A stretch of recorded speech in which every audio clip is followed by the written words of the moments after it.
In this video, we're simply going to review basic subtraction.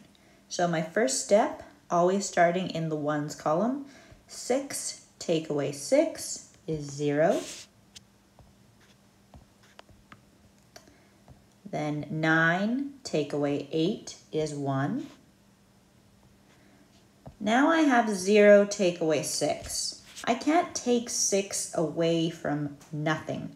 So I'm going to have to go over to the thousands column, borrow 1,000 and break it up, bring it over and help us. So I'm going to borrow from the 7, make that a 6,000 in that column. I'm going to take that 1,000 and I'm going to stick it right here instead of having 0 hundreds, we now have 10 hundreds. So I can say 10 hundreds minus 6 hundreds, essentially 10 minus 6 is 4. And now finally the thousands column, 6 minus 4, or 6,000 minus 4,000 is 2.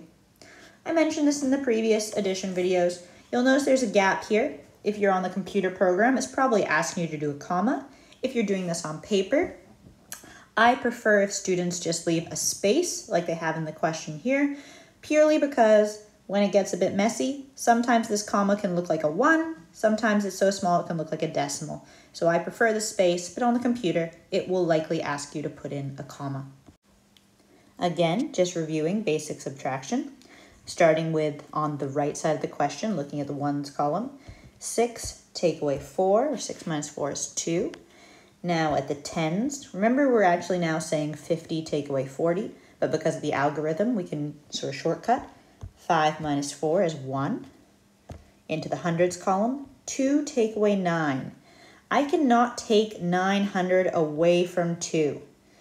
I didn't mention this in the last example, but this is where the biggest mistake happens. Kids look for the difference. You're correct in that subtraction is the difference. The difference between 6 and 4 is 2, between 5 and 4 is 1. But in this circumstance, we want to word it differently when we're reading it. 2 take away 9. Hopefully that will be a red flag for you. We cannot take 9 away from 2. Hold up your fingers. You have 2 fingers. You can't take 9 fingers away from that. So that tells us we need to go next door to the thousands column and borrow 1,000. So I'm going to cross that out. That 9 is going to become 8,000. I'm going to take, remember 1,000 is just 10 hundreds. So I'm going to stick that right next to the 2. So now I have essentially 12 hundreds minus 900. So 12 minus 9 is 3. And then 8,000 minus 1,000, or 8 minus 1, is 7. Be careful. This is where most kids will make a mistake. And I mean a lot. Because you want to go fast and your brain is looking for difference. But in this circumstance, it doesn't make sense. You can't take 9 away from 2.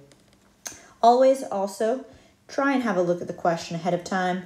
9,000-ish minus 1,000-ish. Actually, if we round, 1,900 is closer to 2. So yeah, 9,000-ish minus about 2,000 is going to be about 7,000. This makes sense. Last example in this section, starting in the ones column, 6 take away 5 is 1. 3 take away 5. Red flag. I cannot take 5 away from 3. If I have 3 fingers up, I cannot take 5 of them away. So, really remember it's saying 30 minus 50. We can't do that. I'm going to go over to the hundreds, and I'm going to borrow one of these hundreds. The 4 changes to a 3. We take that, and we're going to put it in front of the 3 there. So now instead of 30 minus 50, we have 130 minus 50. Or in the short algorithm form, 13 minus 5 is 8. Next step, 3 take away 4. I cannot take 4 away from 3. I am not magic in this. We're not using negative numbers. So I'm going to go next door and borrow. I have 8,000s. I'm going to change that to 7,000s. Taking that, sticking it in front of the 3. So now I'm really saying 1,300 minus 400. But with our algorithm short form, 13 minus 4 is 9. And last step, pretty straightforward, 7, suggesting 7,000, minus 2, suggesting 2,000, 7 minus 2 is 5. Comma in there for the computer's sake. That's it for this section. Good luck with your review.